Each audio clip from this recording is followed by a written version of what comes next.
खड़गे जी की बात को स्वीकार कर लेता हूं, उन्होंने झूठ नहीं बोला, वो सत्य से परे बोले हैं, वो नहीं बोलना चाहिए। मान्यवर, इन्होंने 50% से ज्यादा आरक्षण करने की वकालत की।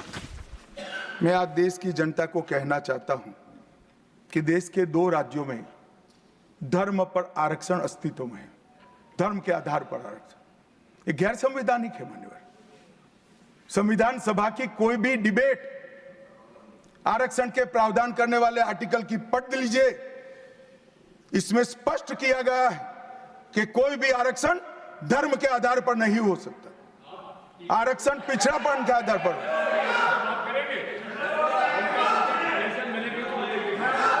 मान्यवर, मगर दोनों राज्यों में जब कांग्रेस की सरकार थी तब धर्म के आधार पर आरक्षण दिया। अब क्या हुआ है, सुप्रीम कोर्ट में रुक जाता है क्योंकि 50% की सीमा है। वो ओबीसी का कोई कल्याण नहीं चाहते हैं, 50% की सीमा बढ़ाकर मुसलमानों को आरक्षण देना चाहते हैं। मानिए, धर्म के आधार पर आरक्षण देना चाहते हैं। और मैं आज फिर से एक बार इस सदन में जिम्मेदारी तब के साथ कहता हूं, दोनों सदन में जब तक भाजपा का एक भी सदस्य है, धर्म के आधार पर आरक्षण हम नहीं होने देंगे।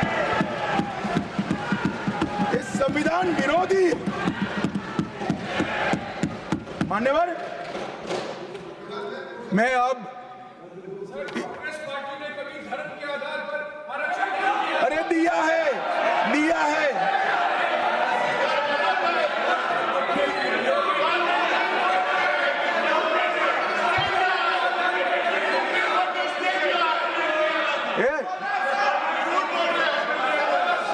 और यूसीसी नहीं आया। मैं आज कांग्रेस पार्टी को इस सदन में सार्प पूछना चाहता हूं, क्या पंथ निरपेक्ष राष्ट्र के अंदर सभी धर्मों के लिए एक कानून होना चाहिए या नहीं होना चाहिए, इसकी कांग्रेस पार्टी स्पष्टता करे। क्या आप मुस्लिम पर्सनल लॉ का समर्थन करते हैं? और मान्यवर, इससे बड़ा छलावा नहीं हो सकता। मान्यवर, इससे बड़ा छलावा नहीं हो सकता। इन्होंने हिंदू कोड बिल भी ला दिया। हिंदू कोड बिल उठाकर देख लिए। हम तो नहीं चाहते कि हिंदू न्याय शास्त्र के आधार पर इस देश का कानून बने, अभी के जीवन के मूल्यों के आधार पर कानून बनना चाहिए। मगर हिंदू कोड बिल में एक भी पुरानी हिंदू न्याय व्यवस्था का कोई नामो निशान नहीं है। हिंदुओं को बुरा न लगे इसलिए मुस्लिम पर्सनल लॉ दिया, तो सामान्य कानून को हिंदू कोड बिल बना दिया। मान्यवर, चलो मैं तो कहता हूं कि खड़गे जी और जयराम जी कह रहे हैं कि भाई पर्सनल लॉ का अधिकार मिले तो हमें आपत्ति नहीं है, तो फिर पूरा सरिया लागू करिए। क्रिमिनल में क्यों सरिया निकाल दिए? बताओ भाई, क्या चोरी करे इसके हाथ काट दोगे? कोई इससे जगद्य महिला के साथ अपराध करे तो पत्थर मारकर मार दोगे? देशद्रोही को रोड पर सूली चढ़ाओगे? तो विवाह के लिए, निकाह के लिए पर्सनल लॉ, वारिस के लिए पर्सनल लॉ और क्रिमिनल सरिया क्यों नहीं भाई? अगर उनको देना ही है तो पूरा ही दे देते, पूरा दे देते। मान्यवर, ये इन्होंने तुष्टीकरण की शुरुआत वहीं से करी है। मुस्लिम पर्सनल लॉ इस देश में संविधान आने के बाद तुष्टीकरण की शुरुआत। आर्टिकल 14 और 15 का ये भंग है। अंबेडकर जी, लोहिया जी, के.एम. मुंशी, एच.वी. कामत, ये सब ने इसका विरोध किया है। 1973 से 16 तक 11 बार देश की सुप्रीम कोर्ट ने यूसीसी लाने का आग्रह देश की और राज्य की सरकारों ने किया है। आप नहीं ला सकते, तुष्टीकरण से ऊपर नहीं उठते। बैठिए, मैं बताता हूं। मान्यवर, हमने ही उत्तराखंड में भारतीय जनता पार्टी की सरकार ने यूसीसी लाया। हमारा काम करने का तरीका, मैं आपके माध्यम से दिग्विजय सिंह को कह रहा हूं। वो कहते हैं कौन रोकता है, हम खुद रोकते हैं। कारण बताऊं मैं, सुनने का धैर्य चाहिए, क्योंकि हमारा तरीका है कि लोकतांत्रिक तरीके से काम किया जाए। समाज के जीवन में इतना बड़ा सामाजिक बदलाव करने वाले कानून को उत्तराखंड सरकार ने मॉडल कानून के रूप में पारित किया है। इसकी न्यायिक मीमांसा होगी, इस पर सामाजिक चर्चा होगी, धर्म के विद्वान चर्चा करेंगे, कुछ सजेशन आएंगे तो इसको स्वीकारेंगे और बाद में भारतीय जनता पार्टी की सरकार हर राज्य में कॉमन सिविल कोड लेकर आए। 160 साल पुराने कानूनों को खत्म करने का काम नरेंद्र मोदी जी ने किया। हम पीछे नहीं गए ऐसा, वो मानते थे पीछे चले जाओगे, पीछे नहीं गए थे, नहीं गए पीछे। तो आप छोड़कर गए थे, आप 14वें नंबर पर छोड़कर गए थे, अटल जी 11 पे लाए, फिर 11 से नीचे नहीं गए, देश पर बड़ा उपकार किया। मोदी जी 11वें से 5वें नंबर पर लाए और 27 में 3रे नंबर पर पहुंच गए। मान्यवर, अभी अभी कुछ नेताओं को आरक्षण में चुनाव जीतने की फॉर्मूला दिखाई पड़ती है। आरक्षण आरक्षण आरक्षण आरक्षण आरक्षण कोई आज की कल्पना नहीं है, हमारे संविधान निर्माताओं ने की। आर्टिकल 15 और 16 में एससी, एसटी और ओबीसी को आरक्षण का प्रोविजन किया गया। मान्यवर, ये मूल प्रोविजन है, कोई नया नहीं है। इतनी जोर से आरक्षण आरक्षण आरक्षण कर कर छाती चौड़ी कर कर चिल्लाते।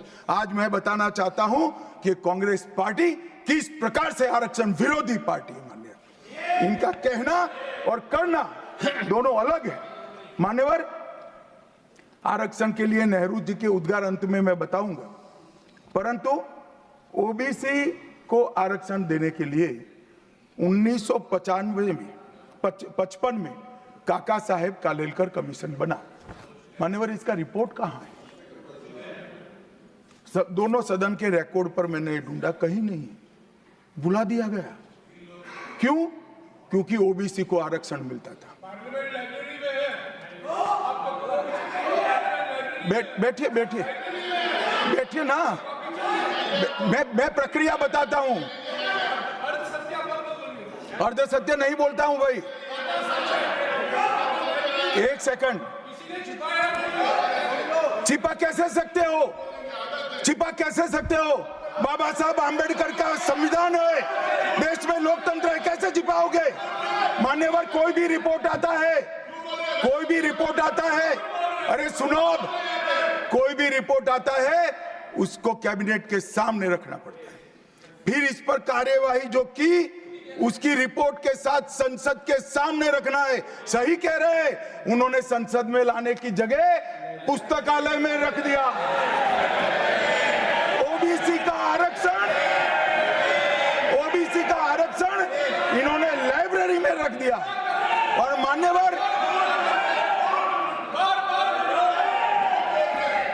मान्यवर, अगर काका साहेब कालेलकर कमीशन का रिपोर्ट स्वीकार कर लिए होते तो 1980 में मंडल कमीशन की रिपोर्ट की जरूरत ना पड़ती। मंडल कमीशन का रिपोर्ट कमीशन ही इसलिए बनाया गया क्योंकि काका साहेब कालेलकर कमीशन का रिपोर्ट स्वीकारा नहीं, और 80 में मंडल कमीशन का भी रिपोर्ट आ गया, किसी ने इसका अमल नहीं किया। अमल कब हुआ? जब 90 में इनकी सरकार गई तब अमल हुआ। और मान्यवर, तब तक मंडल कमीशन के रिपोर्ट को भी ठंडे बस्ते में डाल दिया गया। 90 में, अरे सुनिए सुनिए मान्यवर,